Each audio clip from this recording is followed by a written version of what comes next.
Overview for Parshah V'Echanan.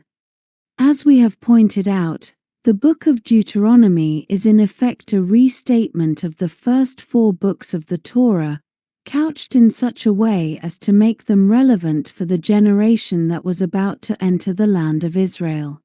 As such, the first Parashah of Deuteronomy, Parashat Devarim, parallels Genesis, the first book of the Torah.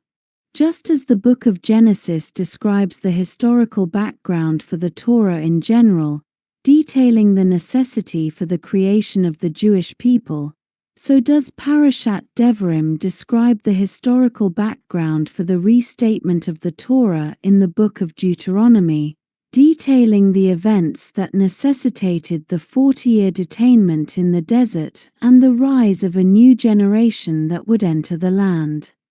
The present Parashah, Parashat V'Echanan, parallels Exodus, the second book of the Torah.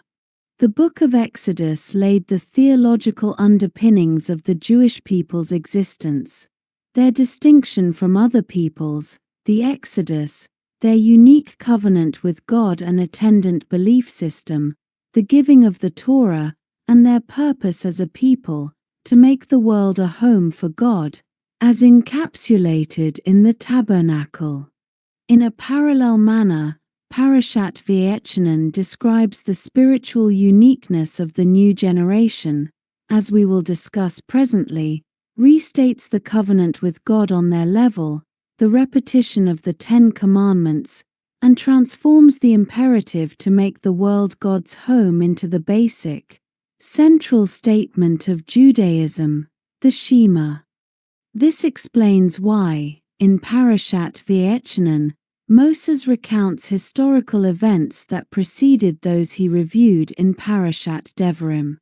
Although the events reviewed in Parashat Devarim took place later chronologically, in terms of the thematic development of the book of Deuteronomy they come first. They provide the rationale for the repetition of the drama of Mount Sinai and the giving of the Torah that forms the subject of Parashat V'Echanan.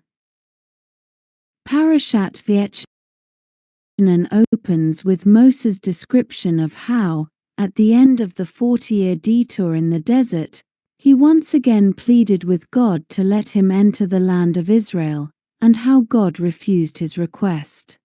In light of what we have just said, it would seem that this should form part of the historical material reviewed in the preceding parashah, which concludes with the events immediately preceding Moses' prayer.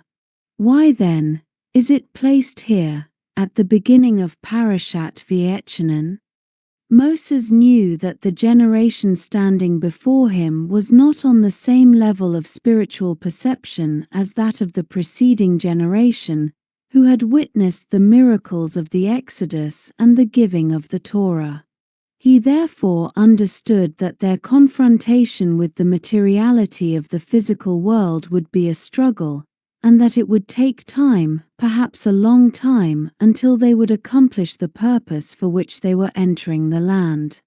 He therefore wanted to accompany them into the land in order to boost their divine consciousness, as much as possible, to his level. True, they had not seen what he and his generation had seen, but they might be inspired by the intensity of his communion with God. If he would cross the Jordan with them, it might give them the strength to conquer the land and take possession of it in the fullest, most spiritual sense. As we will see, the spiritual perception of the generation of the desert compared to that of the generation of the conquest was like that of sight compared to hearing. When we see something, we do not need to be convinced of what we saw. We know it to be so. After all, we saw it. In contrast, when we hear something or hear about something, we may be convinced of what we heard, but our conviction can be overturned by persuasion and argument. Seeing is a direct perception and therefore incontrovertible, whereas hearing is indirect and therefore subject to challenge.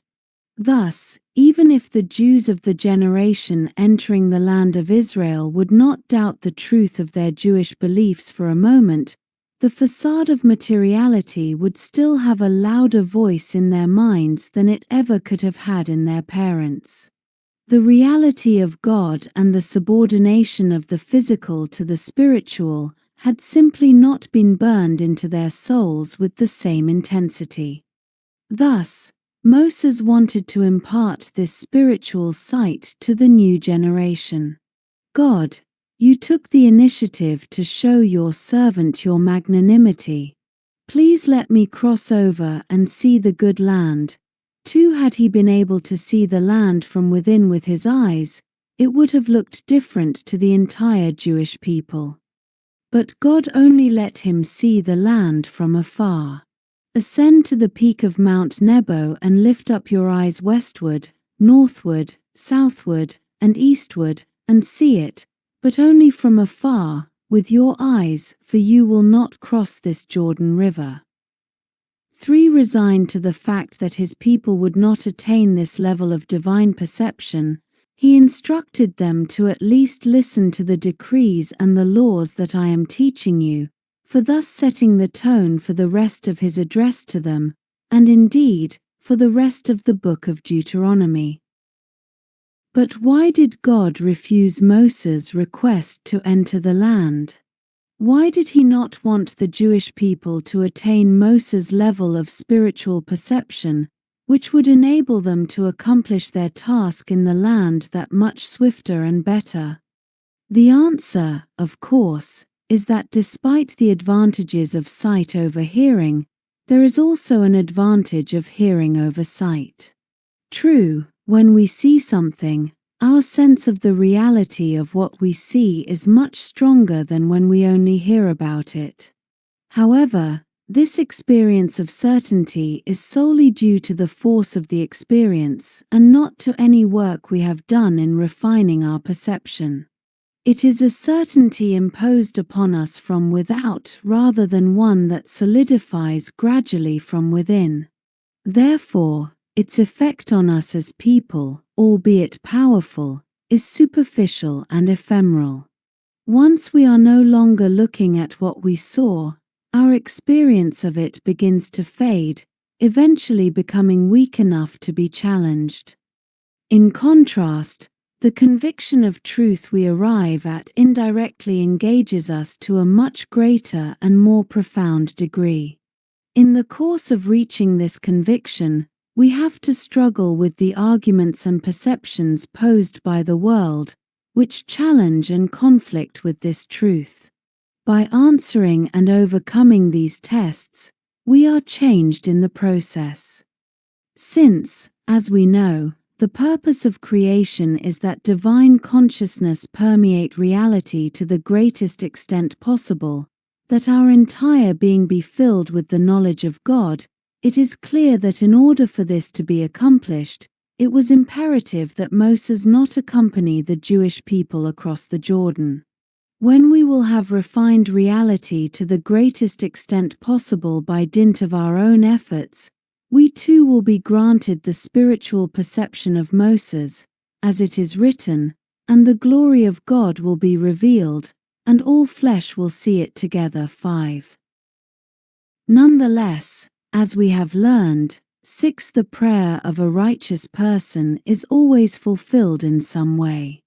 So, Moses' request that the Jewish people be given his level of spiritual vision was indeed granted on some level.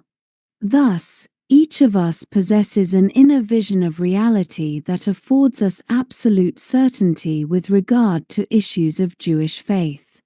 Based on this inner sight, this unshakable inner conviction, we can withstand any of the worldly deceptions with which material reality challenges us.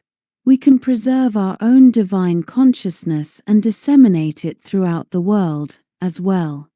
This undertone of certainty enables us to enter our own promised land, our arena of life challenges, and confidently stride forward toward the ultimate and final redemption.